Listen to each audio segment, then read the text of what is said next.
All right, everybody. Hope everybody's doing well. Hope you enjoyed Monday Night Raw here for February 12th. To date correct here, Monday, February 12th, 2018. Monday Night Raw. Heck, I even had to change the title of my episode. As you all know, I do create my whole week of videos, which is usually 6 of them. But here for the next 2 weeks, this week and next week, probably might be 4. Next week might only be 2. I was gonna change it here to 2 videos this week and not do a Raw SmackDown, but I decided to do it anyway since I already created the Hangouts since I'm so used to it, routine, right? So, okay, cool. But next week I might do 2, maybe still stay at 4. Who knows? We'll see how I feel. It might even be greater anyways because I'll do my quick review of the pay-per-view Elimination Chamber that Sunday night, along with maybe a live reaction, depending on how I feel, depending on if I need another video to make it an even number for the week. They don't call people even, with Steven as a name, even Steven as a nickname for nothing. And for me, I kind of have like as I call it, low level city on like and have things even. So I like to have even an amount of videos per week. Might not be overall even, even though right now I'm at 606 videos total on my road to 1,000 videos, 1,000th video on my road to 1,000 subscribers. But anyways, that will be for next week, and I'll have the extra videos pertaining to Elimination Chamber pay-per-view event. So for those that are watching live or archived, otherwise, well, hopefully you guys are looking forward to that. Hopefully some of you that maybe are watching live want to be part of that episode. That's up to you and accordingly. So, all right, let's talk about tonight's Monday Night Raw. Certainly an interesting one. You can follow me on Twitter at WWE_podcast. Again, that's at WWE_podcast. I do promise that I will be back on camera in the future. I am slowly setting up a actual like office area, like for me to sit in front and have things behind me and this and that, make it look better, aesthetically better to people that may want to watch. And that way, so certainly that'll change and be hopefully a better product for you guys watching just as much as for me doing. So that's in the works. I do have my new battle buddy, Snowball Microphone, Blue Snowball Microphone, with me. Also tomorrow, the Wrestling Radio Awards. I'll find out if I won in my category or categories along with it, show of the year and otherwise, for the Wrestling Radio Awards. If you guys want to listen to find out if I do win, that's WrestlingRadioAwards.com. We'll have the live stream at some point tomorrow. I did not hear what time, but they will have that going on. I assume it would be in the evening, but you never know. So if you're unable to due to work or school, otherwise, that's fine. I'll let you know, obviously, on Twitter if I win or not. Last year, I actually did better than I thought, at least with the number of votes. So hopefully, maybe we'll just slowly do better and better. And each year, getting nominated in itself is a big thing, at least to me it is. But winning would be even greater, be even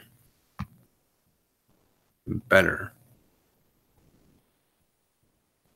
Actually, just in case there are people watching live, I want to go to my comment section here, or the live chat. If my dang computer will let me scroll. But otherwise, thanks to those that are watching live. You're welcome to leave your thoughts in the comment section in the live chat, or if you're watching this otherwise, comment section below. Either way, let me know what you thought of Monday Night Raw. Either way. And I see Jay Thomas here. Yeah, that ending was certainly interesting. I guess we should have seen that coming. Seen the double pin with Seth Rollins and Finn Balor, especially with you add Seth Rollins to this match, make it fatal 5-way. Finn Balor, I guess I saw on Reddit or heard, and then saw on Twitter, which then I also looked on Reddit, that it was spoiled on WWE.com that Finn Balor was in a picture with everybody, promo picture there on WWE.com, promoting Elimination Chamber. So that's a screw up. To me, when I see that every time, and whether you guys or gals agree or disagree with me on this, every time I see that, whether it was that or with the Women's Elimination Chamber that had Nia Jax, that was quote-unquote leaked on Reddit as well. Sometimes I feel that someone in WWE meant to do that. Like someone was actually asked to do that, to leak it out. Because a company like WWE, especially with, yes, they have things planned out and this and that, they have their ducks in a row. That's what I mean. So for things to get leaked, especially things of the type of who's in said matches, especially big matches like,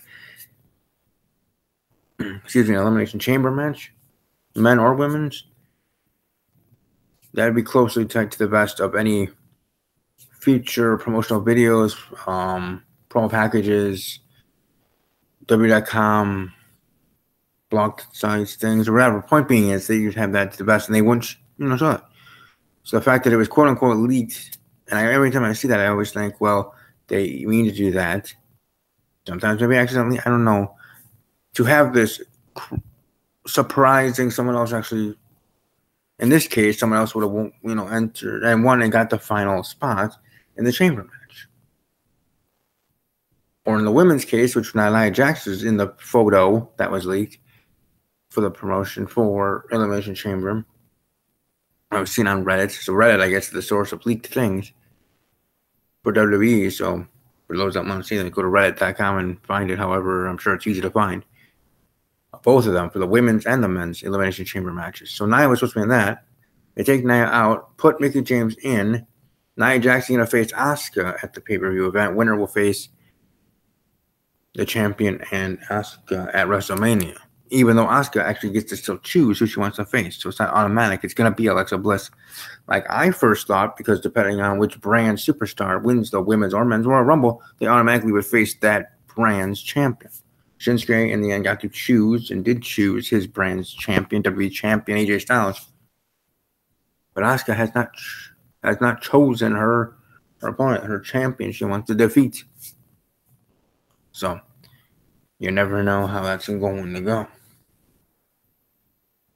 But in retrospect here with Seth Rollins and Finn Balor, I just want to keep will Finn Balor still make it?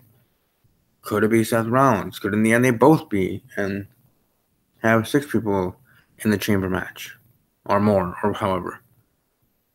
Add another person. Add another person to the Fatal 4-Way last chance match. So they're trying to, and it's also trying to get people to tune into next week from Monday Night Raw for the go home show. Though you shouldn't really need a big reason to do so. It's a go home show to another, as I call it, high quality pay per view like Elimination Chamber. Though I am one that likes multi superstar matchups. But all in all, from Monday Night Raw, I would say it was pretty dang good. Now, if you do follow me on Twitter, WB_podcast, I do have my Raw Insta poll already up. Welcome to let me know what you thought of Monday Night Raw. If you thought it was great, good, okay, or terrible, let your voice be heard there. Also, welcome to tweet me and let me know your thoughts there as well if you care to. But Elimination Chamber is setting up to be a pretty dang good pay-per-view event, and I'm looking forward to watching it. Looking forward to speaking about it, doing my prediction episode next week for it. And otherwise, next week when we get to the pay-per-view week, for sure with the Elimination Chamber coming up that Sunday. There, a week from this Sunday. Other things going on that happened here tonight on Monday Night Raw. I would say being Bayley and Sasha Banks. You mentioned there, but Bayley getting the win here in her hometown, so good for her. Nia Jax came out there to destroy both of your slogans. Then has an interview with Charlie Caruso, and so she's gonna be the one to defeat Asuka, and everybody should watch out and this and that. Okay, cool, but most people assume Asuka's going to beat Nia Jax. And Nia Jax will find another way to get, or however, to find another way to get into the title match to face Alexa Bliss, because most assume, you know what assuming can do, but most assume that it'll probably be Asuka facing off against Charlotte Flair for the SmackDown Women's title. And having Nia Jax facing Alexa Bliss for the Raw Women's Championship. Will that for sure happen? Well, we'll certainly see, but anyway, it's going to be interesting. Now, we start off the night with, the MIZ facing off against John Cena. Loser is the first one to enter the men's Elimination Chamber match. John Cena picks up the W with an AA off the top rope. 1, 2, 3, and the MIZ, and he even announced it on. I had JoJo. They even had JoJo announce it to the crowd because we might as well confirm it even more so. Salt in the wound, I guess. That the MIZ lost, he's going to be the first one to enter the chamber match. For the men's Elimination Chamber match there. Okay, fine. Then we have finding out that Jason Jordan legitimately injured. Not going to be at Elimination Chamber. Not going to be having a match at WrestleMania, which most thought, or some assumed, again assuming, it was going to be Seth Rollins with Jason Jordan one-on-one. And maybe it was supposed to be that way. But hey, Jason got truly hurt, had surgery. But it's minor neck surgery, as they called it, but still neck surgery is neck surgery. Still should take it seriously for sure, as I do. I take anything seriously that's going on with my body or otherwise, whether it is serious or not. That's just the type of person I am. And I'm sure all people are, because you care. So he'll be out past WrestleMania, unfortunately. Seth Rollins, not much to do. And then Kurt Angle announcing that Jason Jordan is going to be out for that period of time. Dean Ambrose is still on the shelf, who will be missing WrestleMania. I look forward to when he comes back. The point being is, Seth Rollins is due for WrestleMania, nothing to do, even moving forward. Then he asked Kurt Angle to be added to the Fatal 4, which he does, and then the double pin for the finish of the match, the finish of the show. As much as it could have been, could have had Kurt Angle come out there and announce it next week, or maybe it's already on Twitter announced. Because you know how WWE likes to do it social media-wise. Breaking news from the general manager's office sort of thing. So let's see here as I'm on the Twitter, on WWE's Twitter handle. And there's stuff. Oh, look. Oh, look at this. It says, tune into WWE's official Facebook page at 11:20 Eastern, 10:20 Central, so like right now, to see an exclusive interview with Raw GM Kurt Angle, or at Real Kurt Angle, and get his thoughts on the end of the Fatal 5-Way match. So right now they're on Facebook Live, probably on their Facebook channel, talking about the ending, and maybe there will be the breaking news that next week on the Go Home Show on Monday Night Raw to Elimination Chamber. It will be it'll be Seth Rollins facing off against Finn Balor. I know Jay Thomas is here and others. If you guys are jumping over there to the Facebook or able to watch both on the same device or otherwise in a different tab, welcome to let me know if that is announced there.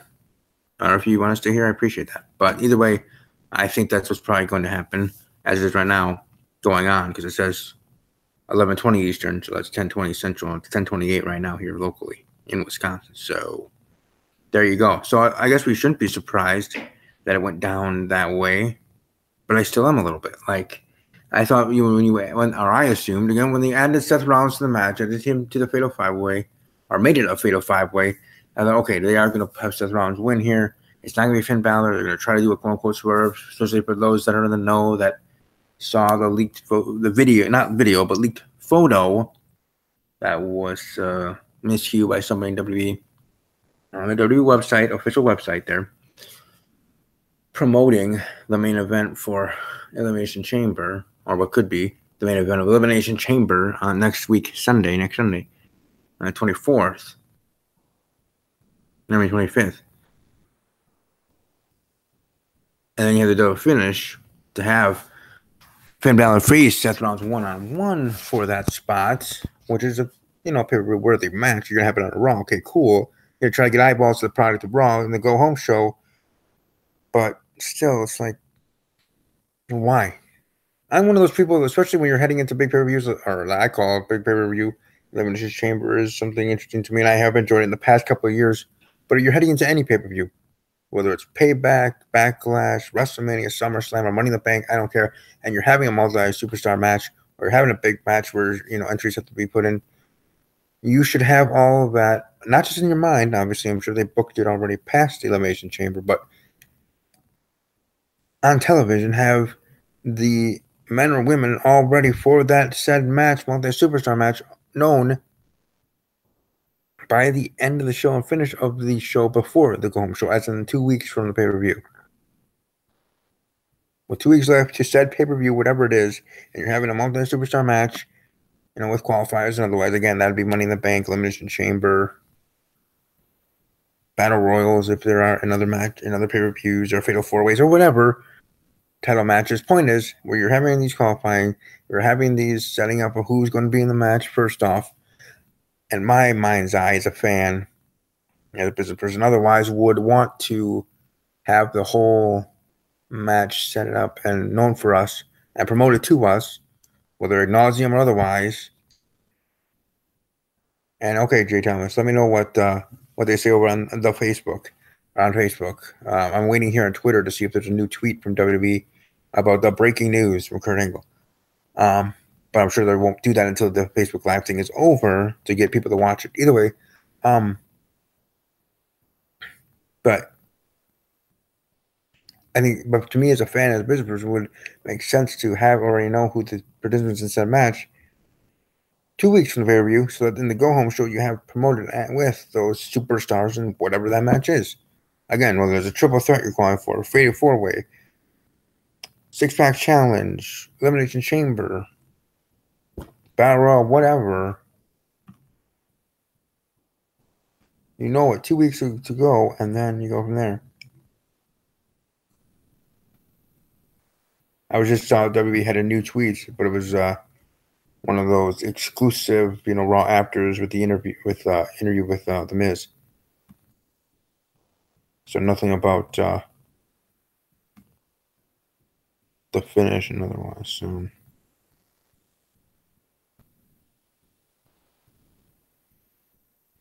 Hey! I just found out from Stephen A. on Twitter, and I'm sure Jamie's finding out right now. Jay Thomas. Kurt Angle confirmed that there will be a first ever 7-man Elimination Chamber match. They both will be in. There will not be a Seth Rollins versus Finn Balor on Raw, which you would think again. I thought they would do that to try to get eyeballs to the go home show, this and that. But all right.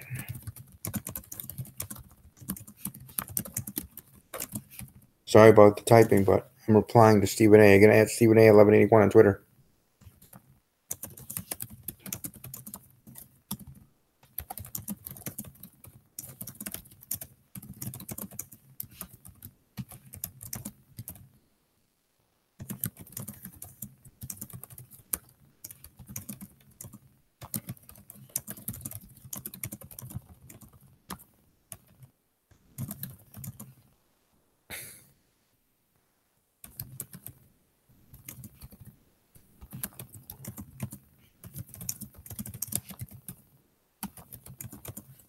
But yeah, welcome to follow him on Twitter at Stephen A 1181.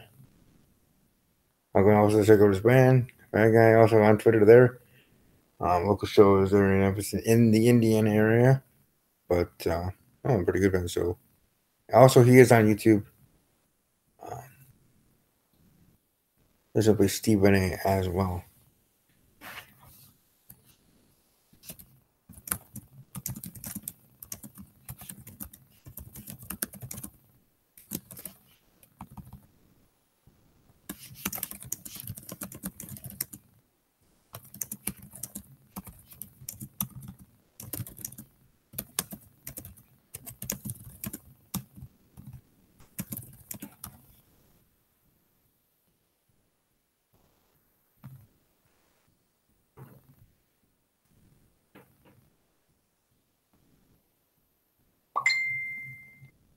Sorry about the silence. I'm just doing some tweets, retweeting.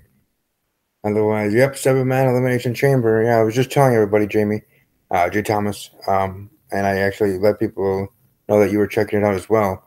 7-man Elimination Chamber. They're gonna have them both added in, Seth Rollins and Finn Balor. Added to that, I just did retweet from Cage Side Seats again on Twitter at Cage Side Seats. Their tweet about it as well. I gave a shout out to Stephen A, who let us all know on Twitter or Twitter interaction. So Jay Thomas who's watching live, and others, if you are on Twitter, or at least last time I saw you were, because I was able to give you your number for my Royal Rumble pool last month, technically in January, for the Royal Rumble event and stuff. Welcome to be part of that conversation if you want to on there, if you don't understood. Either way, yeah, 7-man Elimination Chamber match. Okay, are they remaking the chamber to add a pod? Like, how is that going to work in that way aesthetically? No, it's not your bad. That's fine. Hey, you did. You're being kind of like my correspondent there, Jay Thomas. I just was looking on Twitter, and my fellow co-host over at Talking WWJ. Again, follow them on Twitter at Talking WWJ. Each and every Thursday, I'm on there. Talking WWJ YouTube for Laid Back Thursday episodes and prediction episodes every prediction week, of course, when there are pay-per-views. But Stephen A is sharing with me that as well. So it's interesting to say they are going that way. They are going to have a 7-man. I'm just thinking aesthetically with a chamber. Are they adding another pod? Are they just going to start out with 3 instead of 2? Because you're still going to have 7 men. You can have 10 men if you wanted to in the match. You just would start out with more and have the 4 to 5.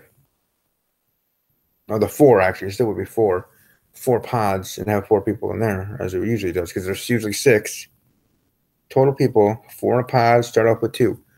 So they keep how the look is with the pods, because that would just look weird if you add another pod. Just aesthetically, visually there, to me, personally. I know some won't give a crap, but I do. I care, dang it. But, so they'll probably just keep the look of it. It's not going to change in that way. You just have, and you just will start off with 3 people. It'll be a triple threat match to start, there. And maybe even in that way, you could have the shocking moment or whatever of somebody actually being eliminated already before the first person comes in, because the first pod is released or this and that. I guess, in a way that would actually be somewhat of a big moment, depending on who it is individually. But, all right, 7-man. 2 layers? Ooh, that'd be interesting. I just assume, Jamie, they would keep it the way it is, the way that it looks. I mean, why mess with something they don't need to in that way, at least in the structure of the look? But that's not a bad idea. But I think it's just going to stay the way it is, have the 4 pods, start with a triple threat. Again, I'm surprised they went this way and booking it this way and having this to be the case, having a 7-man. Are they doing this because of the quote-unquote leak thing? And, this is why you can never trust the internet and this and that.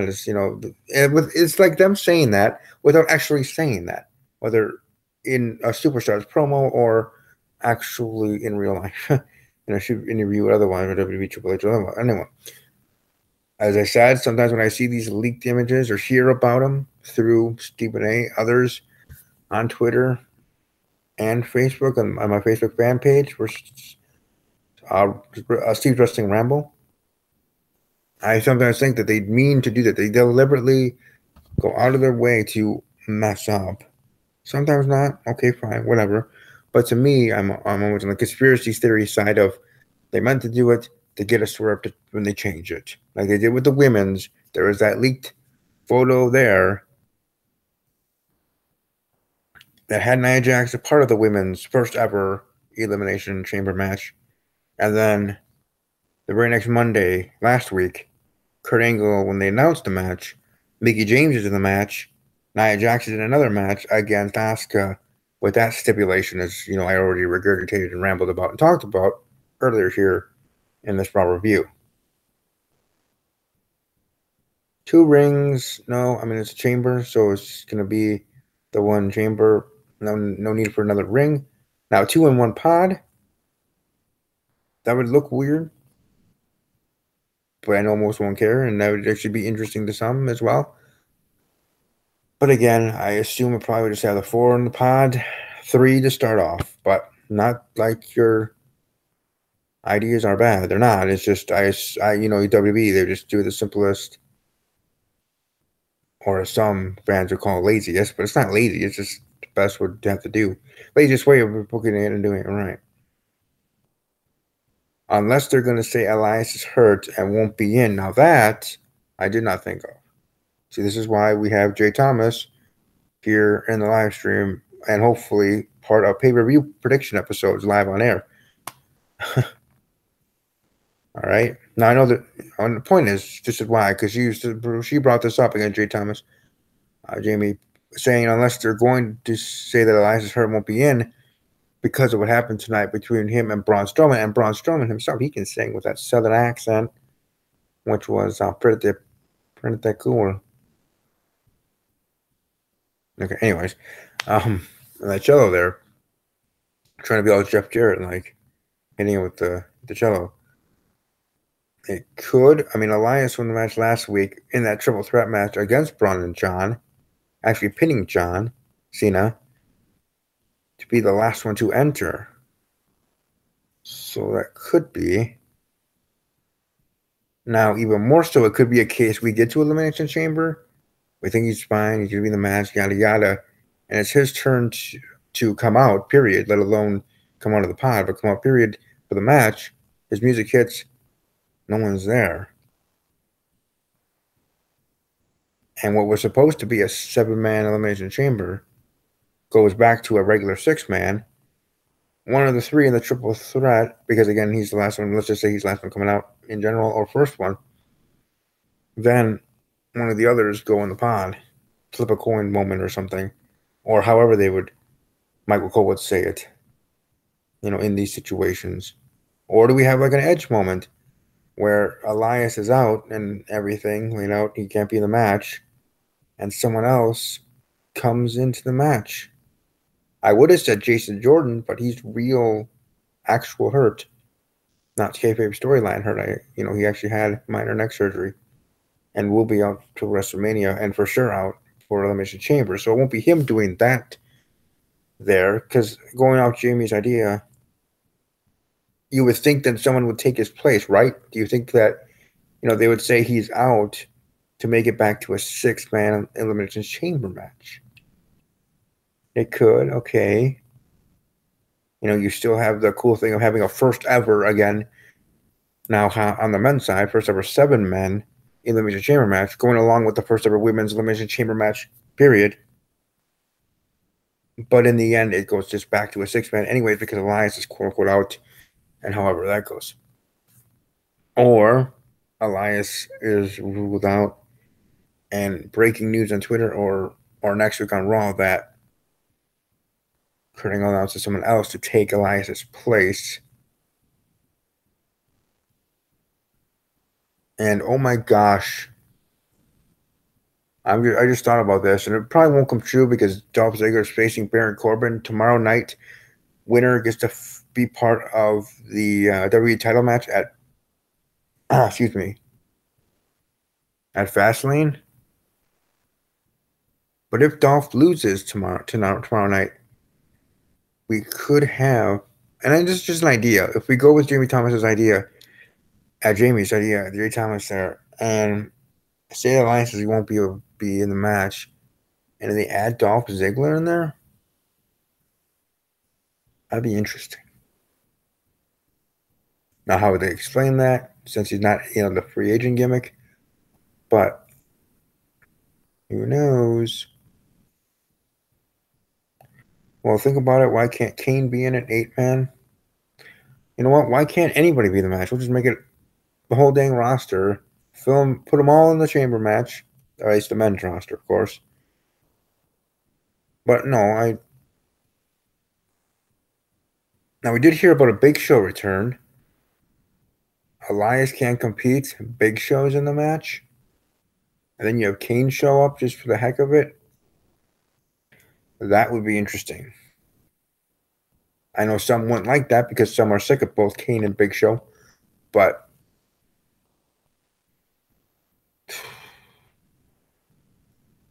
still, to me, that would be very, very interesting. Just to me, for sure. But I'm trying to think of any other big things that happened tonight. We had John Cena defeat The Miz. The Miz is going to be the first one to enter the Elimination Chamber match, to be, in the match for that. The men's. We had Bayley versus Sasha Banks. We had a great stare down at the end. I thought one of them was going to turn heel. In the end, nothing happened, and Nia Jax came out there and annihilated him. Then cut a promo. We had Elias and Braun Strowman. Braun Strowman showing his singing chops, and then bashing Elias with the cello. That big thing looked like a heavy SOB thing. But I'm not sure. Obviously, it was gimmick, but still. And then we had the main event, the Fatal 5-Way with the double pin with Seth Rollins and Finn Balor, or as I call him, Pretty Boy Finn Balor, but whatever. He's good. Good wrestler. And now Jay Thomas bringing up Samoa Joe. I don't hate that. Now, Jamie, you know who I would want to be in that match, and that being Dean Ambrose, but he's still out and he'll be missing WrestleMania himself. But because then, if you have Dean Ambrose in there, you have all three of the Shield members in the Elimination Chamber match for the match, which sometimes now we're forgetting because we're just talking about who to make in the match or have in the match, is going to be for and to earn the number one contendership to face Brock Lesnar at WrestleMania for the WWE Universal Championship. So we don't want to forget that part of it. I mean, it's a big part of it, right? What the opportunity is really for. So, we have to be careful on who we want to put in the said match, whether for the group or otherwise. So Samoa Joe being a serious competitor would be a good pick in that way. But obviously, my fandom for Ambrose or the Lunatic Fringe would be awesome if he was good to go, already this quickly, and be put in the match and have all Shield members in a way reuniting and being back together, but against each other technically. Well, every man for himself in the chamber. That would have, that would be a great way to have Ambrose come back, like out of nowhere, because people think he's going to be out for even longer, but he's good to go now. Elias can't come in. It's Elias's time to come down the aisle. His entrance music hits, but no Elias. They're like, what the heck's going on? Kurt Angle says he had to make a substitution. Here's his replacement, and you hear that revving engine theme. And Dean Ambrose comes out there, and you have Dino in the match. But that's just wishful thinking on my end because he's still out for a while and won't be at WrestleMania. So I'm realistic in that. But boy, I love that to actually happen. But anyways, moving right along with what actually is going to be going down. And what actually is going to be going down will be a pretty entertaining, I would say, fun-filled Elimination Chamber pay-per-view. But I might actually I know I'm going to live react to the women's because I have been live reacting to each. Not all of them, obviously. If you check my channel, I have not reacted to all the first evers in the women's division of the past 2 years and otherwise. But the most recent ones, for sure, the first ever Women's Money in the Bank and Royal Rumble, I did blind react to. So I probably will do the same for the first ever Women's Elimination Chamber. Will I live react to the men's? Why not? And then my review. So I'll have extra videos next week, but I might not have a Raw and SmackDown live review. I might want to actually take a break from that. At some point, I might actually stop doing it because I want to have it part of my podcast where I do a Raw review, SmackDown review, let that episode go longer, as it usually does anyway for pay-per-view predictions. But in general, my other episodes, you have to have other episodes for the other weeks in the months otherwise. So I'll think about that. I'll sleep on it. Well, for now, good Monday Night Raw. Looking forward to tomorrow's SmackDown Live with that implication. Dolph Ziggler facing off against Baron Corbin. That being the main event winner makes it a fatal four-way for the WWE Championship at WWE Fastlane. I just want to check here on Twitter, on WWE's Twitter, to see if there's anything other new breaking. Also, Ivory. That was big news breaking this morning. Ivory is going to be going to WWE Hall of Fame for the women's side. They could still have China in there, but the likelihood of that drops a lot because, first, Ivory being a woman, B, Ivory being from the Attitude Era, so having a female from that era representing the class in 2018 there but you could have China as that designated superstar that goes in the Hall of Fame each year that has already passed, unfortunately. Like in the past, we had Ultimate Warrior and Macho Man. Rest in peace to both that, finally went to the Hall of Fame. Well, actually, Ultimate Warrior went in the Hall of Fame before he passed, but still. Point being is, sometimes they wait and do it that way. So, okie doke. But no other new tweets, no other bigger things I want to talk about here in Raw. So I think Jay Thomas and others that watch live, welcome to smash the like button, share the video, and otherwise, hope you all have a great rest of your evening, day, or whenever. Because if you are in the West Coast, you still have a whole evening to enjoy. And otherwise, hopefully, you find this video unkind. I hope to see you all tomorrow night for my SmackDown Live review. See you all next week for my Steve's Wrestling Ramble episode, which will be predictions. You know, my team members are back, my boys. Will be back with me. We'll be talking the pay-per-view, maybe even catching up on their lives a little bit if they want to talk about personal life on air and other things, you know, shooting the shit a little bit, BS talk, you know, guys, hang out and stuff. But beyond that, others are welcome to join in. Also to my Royal Rumble pool winners, to Donald Wood, I'll Bring Rush Radio, the podcast of his own he hosts. And also to Katie Campbell, who won my women's Rumble pool. Both are still welcome to give theirs, and anyone really. Jay Thomas as well, and others if you want to. Welcome to send me video suggestions on Facebook, Twitter, in the comment section of any of my YouTube videos, suggestions of videos you want me to do, and more than likely I'll probably do it. There's very few topics I wouldn't want to talk about live on this channel, obviously. Not just against YouTube guidelines, but personally I might not want to. But hey, it can be about anything. It can be about wrestling, sports, personal, whatever you want to know. However, you want to hear my thoughts on something, let me know, and however you can reach me, and I'll more than likely agree to it, and then put up a video shortly thereafter, because I am one that likes to get things done as soon as possible. But anyways, before I keep rambling in circles, hope you all will have a great rest of your evening. Great day tomorrow. See you back tomorrow night for the SmackDown Live review. And above all else, as always, take care.